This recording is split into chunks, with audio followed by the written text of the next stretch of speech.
Iran की गलियों में सन्नाटा है, लेकिन ये वो सन्नाटा नहीं जो शांति लाता है, बल्कि वो है जो किसी बड़े तूफान से पहले महसूस होता है। 14 जनवरी 2026 पूरी दुनिया की सांसें थमी हुई हैं। खबरें आ रही हैं कि अगले 24 घंटों में कुछ ऐसा होने वाला है जो पिछले 40 सालों में नहीं हुआ। कतर के सबसे बड़े अमेरिकी सैन्य अड्डे से सैनिकों का अचानक निकलना, ईरान की सेना का हाई अलर्ट पर होना और राष्ट्रपति ट्रंप की वो आखिरी चेतावनी, हेल्प इज ऑन इट्स वे। क्या हम एक और महायुद्ध की दहलीज पर खड़े हैं? आज की डीप रिसर्च में हम उन सच्चाइयों की परतें खोलेंगे जो न्यूज चैनल्स आपको नहीं बता रहे। ईरान के अंदर असल में क्या हो रहा है? मानवाधिकार संगठनों की रिपोर्ट रूह कपा देने वाली है। पिछले कुछ हफ्तों में मरने वालों की संख्या 2500 को पार कर गई है, लेकिन कुछ गुप्त सूत्र कहते हैं कि ये आंकड़ा 15,000 से भी ज्यादा हो सकता है। सरकार ने पूरे देश में इंटरनेट बंद कर दिया है ताकि दुनिया को ये ना पता चले कि तेहरान की गलियों में लाशों के ढेर लगे हैं। लोग अब सिर्फ सुधार नहीं, आजादी मांग रहे हैं, लेकिन सत्ता ने जवाब में उन्हें फांसी और गोलियां दी हैं। ये विरोध प्रदर्शन अब सिर्फ एक आंदोलन नहीं, बल्कि एक नागरिक युद्ध यानी सिविल वॉर की शक्ल ले चुका है। जब दुनिया सो रही थी, तब कतर में मौजूद मिडिल ईस्ट के सबसे बड़े अमेरिकी बेस अल उदेद में हलचल शुरू हुई। अमेरिका ने वहां से अपने नॉन एसेंशियल स्टाफ को रातों रात निकाल लिया है। इसे सिर्फ सावधानी बताया जा रहा है, लेकिन इतिहास गवाह है, अमेरिका अपने कर्मचारियों को तभी हटाता है जब उसे पता होता है कि बम गिरने वाले हैं। ईरान ने खुलेआम धमकी दी है कि अगर अमेरिका ने एक भी मिसाइल छोड़ी तो कतर, यूएई और सऊदी अरब में मौजूद हर अमेरिकी बेस को राख कर दिया जाएगा। क्या अमेरिका इस धमकी से डर गया है या फिर ये किसी बहुत बड़े हमले की तैयारी है? राष्ट्रपति ट्रंप का लहजा इस बार 2020 से भी ज्यादा सख्त है। उन्होंने साफ कहा है, अगर प्रदर्शनकारियों की और हत्याएं हुई तो हम चुप नहीं बैठेंगे। लेकिन सवाल यह है कि अमेरिका करेगा क्या? क्या ये सिर्फ आर्थिक पाबंदियां होंगी? नहीं, रिपोर्ट्स इशारा कर रही हैं कि अमेरिका सर्जिकल एयर स्ट्राइक्स के लिए टारगेट लिस्ट तैयार कर चुका है। ट्रंप का हेल्प इज ऑन इट्स वे वाला मैसेज सीधे ईरान की जनता के लिए था। क्या अमेरिका ईरान में तख्ता पलट, रिजीम चेंज की कोशिश कर रहा है? जानकार मानते हैं कि ट्रंप इस बार ईरान के परमाणु ठिकानों और रेवोल्यूशनरी गार्ड्स के मुख्यालयों को सीधा निशाना बना सकते हैं। ईरान भी चुपचाप बैठने वालों में से नहीं है। ईरान के विदेश मंत्री अब्बास अराक्ची ने कहा है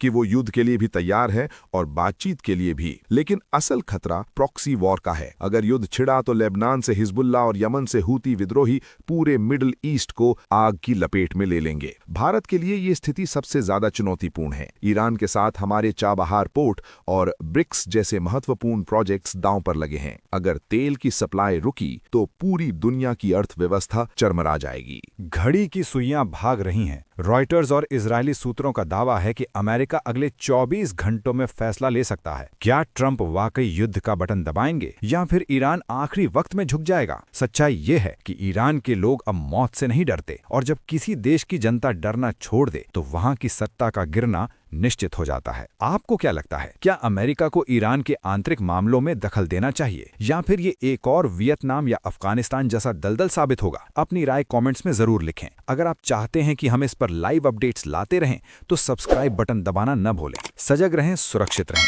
जय हिंद।